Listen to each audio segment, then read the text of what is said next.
Hello guys, welcome back to my channel. ಬನ್ನಿ guys, ಇವತ್ತಿನ KKR versus GT match preview ಮತ್ತು prediction ಬಗ್ಗೆ ತಿಳ್ಕೊಳ್ಳೋಣ. ಅದಕ್ಕೂ ಮುಂಚೆ ಯಾರು ನನ್ನ ಚಾನಲ್ ಸಬ್ಸ್ಕ್ರೈಬ್ ಆಗಿಲ್ಲ, ಪಟ್ ಅಂತ ಸಬ್ಸ್ಕ್ರೈಬ್ ಆಗಿ, ಹಾಗೆ ಈ ವಿಡಿಯೋ ಲೈಕ್ ಮಾಡಿ. ಬನ್ನಿ ಗೈಸ್, ಇವತ್ತಿನ ಮ್ಯಾಚ್ ಬಗ್ಗೆ ಮಾತಾಡೋಣ. ಇವತ್ತಿನ ಮ್ಯಾಚ್ KKR ವರ್ಸಸ್ GT. ಈ ಮ್ಯಾಚ್ ನಡೀತಾ ಇರುವಂತದ್ದು ಕೋಲ್ಕತ್ತಾ ಇಡನ್ ಗಾರ್ಡನ್ ಸ್ಟೇಡಿಯಂ ನಲ್ಲಿ. ಇಡನ್ ಗಾರ್ಡನ್ ಸ್ಟೇಡಿಯಂ ನ ಪಿಚ್ ರಿಪೋರ್ಟ್ ನ ನೋಡೋದಾದ್ರೆ, ಪಿಚ್ ರಿಪೋರ್ಟ್ ಸ್ವಲ್ಪ ಬ್ಯಾಟಿಂಗ್ ಗೆ ಹೆಲ್ಪ್ ಇರುತ್ತೆ, ಬಟ್ ಇನಿಷಿಯಲಿ ಬೌಲರ್ಸ್ ಗಳು ತುಂಬಾ ಕಾಂಟ್ರಿಬ್ಯೂಟ್ ಮಾಡ್ತಾರೆ ಮತ್ತು ಸ್ಪಿನ್ನರ್ಸ್ ಗೆ ತುಂಬಾ ಹೆಲ್ಪ್ ಆಗುತ್ತೆ. ಅದರಿಂದ ಇಲ್ಲಿ ಸ್ಪಿನ್ನರ್ಸ್ ಗಳು ಡಾಮಿನೇಟ್ ನ ಮಾಡ್ತಾರೆ. ಮತ್ತು ಪಿಚ್ ರಿಪೋರ್ಟ್ ನ ನೋಡಿದರೆ ಇಲ್ಲಿ 200+ ಹೊಡೆದ್ರೆ ಸೇಫ್ ಇರುತ್ತೆ. 200+ ಹೊಡೆದಂತ ಟೀಮ್ ಗಳು ಕೂಡ ಡಿಫೆಂಡ್ ಮಾಡ್ಕೊಳಕ್ಕೆ ತುಂಬಾ ಕಷ್ಟಪಟ್ಟಿವೆ ಈ IPL ಅಲ್ಲಿ. ಅದು ಈ ಸ್ಟೇಡಿಯಂ ನಲ್ಲೂ ಅದೇ ರೀತಿ ಆಗುತ್ತೆ. ನೆಕ್ಸ್ಟ್ ಇನ್ನು 200+ ಹೊಡಿಲೇಬೇಕು, ಒಂಥರ ಗೆಲ್ಬೇಕು ಅಂದ್ರೆ ಒಂಥರ ಮ್ಯಾಚ್ ನಮ್ ಕೈಲಿ ಐತೆ ಅಂತ ತಿಳ್ಕೊಬೇಕು ಅಂದ್ರೆ 200+ ಸ್ಕೋರ್ ಬೋರ್ಡ್ ಮೇಲೆ ಇರ್ಬೇಕು.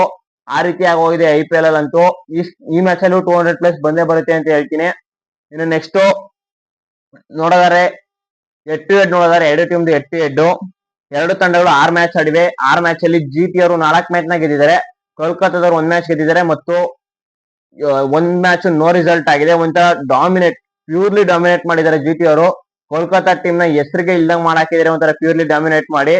ಇನ್ನು ಎರಡು ಟೀಮ್ ನ ಹೆಡ್ ಇಡನ್ ಗಾರ್ಡನ್ ನೋಡಿದರೆ ಎರಡು ತಂಡಗಳು ಒಂದೇ ಒಂದ್ಸಲ ಇಡನ್ ಗಾರ್ಡನ್ ಅಲ್ಲಿ ಮ್ಯಾಚ್ ಆಡಿವೆ. ಆ ಮ್ಯಾಚ್ ನ ಗೆದ್ದಿರುವಂತದ್ದು ಇವ್ರು ಆ ಮ್ಯಾಚ್ ನ ಕೂಡ GT ಅವ್ರು ಗೆದ್ದಿದ್ದಾರೆ, ಪ್ಯೂರ್ಲಿ ಡಾಮಿನೇಟ್. ಇನ್ನೊಂದು ವಿಷಯ ಏನಪ್ಪಾ ಅಂದ್ರೆ, ಕೋಲ್ಕತ್ತಾದವರು ಗೆದ್ದಿರೋ 1 ಮ್ಯಾಚ್ GT ವಿರುದ್ಧ ಯಾವ್ದು ಗೊತ್ತಾ? 2023 ಅಲ್ಲಿ ಹೊಡಿತಾರಲ್ಲ ಅವ್ರಿಗೆ ರಿಂಕು ಸಿಂಗ್ ಅವರು 6 ಹೊಡೆದು ಗೆಲ್ಲಿಸ್ತಾರ ಲಾಸ್ಟ್ ಓವರ್ ಅಲ್ಲಿ. ಆ ಒಂದೇ ಮ್ಯಾಚ್ ಗೆದ್ದಿರೋದು GT ವಿರುದ್ಧ ಕೋಲ್ಕತ್ತಾದವರು. ಆ ಮ್ಯಾಚ್ ಆದ್ಮೇಲೆ 1 ಮ್ಯಾಚ್ ಗೆದ್ದಿಲ್ಲ. ಆ ಮ್ಯಾಚ್ ಮುಂಚೆ ಕೂಡ 1 ಮ್ಯಾಚ್ ಗೆದ್ದಿಲ್ಲ ಕೋಲ್ಕತ್ತಾದವರು. GT ಆಪೋಸಿಟ್ ಅದೊಂದೇ ಮ್ಯಾಚ್ ಗೆದ್ದಿದ್ದು. ಇನ್ನು next key player to watch out ಯಾರಾಗ್ಬೋದಪ್ಪ ಎರಡು ಟೀಮ್ ನಲ್ಲಿ ಅಂತ ಕೇಳೋದಾದ್ರೆ, ಇವತ್ತು key player to watch out GT ಕಡೆ ಬ್ಯಾಟಿಂಗು ಬೌಲಿಂಗು ಎರಡರಲ್ಲೂ ಕೂಡ ಜೇಸನ್ ಹೋಲ್ಡರ್ ಅವರು key player to watch out ಆಗ್ತಾರೆ. ಮತ್ತು ಅದೇ ರೀತಿ ಬ್ಯಾಟಿಂಗ್ ಅಲ್ಲಿ ಬಟ್ಲರ್ ಅವರು ಕೂಡ ಚೆನ್ನಾಗಿ ಕಾಂಟ್ರಿಬ್ಯೂಟ್ ನ ಮಾಡ್ತಾರೆ.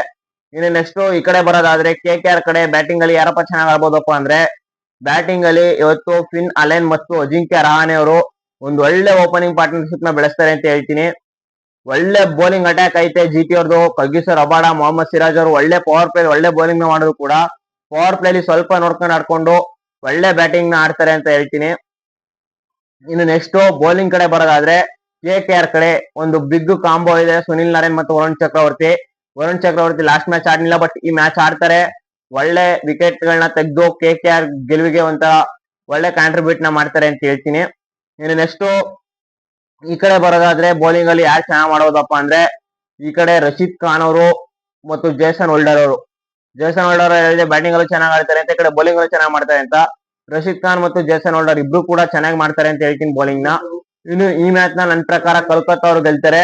ಕೋಲ್ಕತ್ತಾ ಅವರು ಗೆದ್ದು GT ಗೆ ಒಂಥರ ಏನಪ್ಪಾ ಅಂದ್ರೆ 2ನೇ ಸೋಲ್ ನ ಉಳಿಸ್ತಾರೆ ಅವ್ರ ಆಪೋಸಿಟ್ ಅಂತ ಹೇಳ್ತೀನಿ. ನಿಮ್ಮ ಪ್ರೆಡಿಕ್ಟ್ ಏನಂತ ಕಮೆಂಟ್ ಮಾಡಿ. Thank you guys.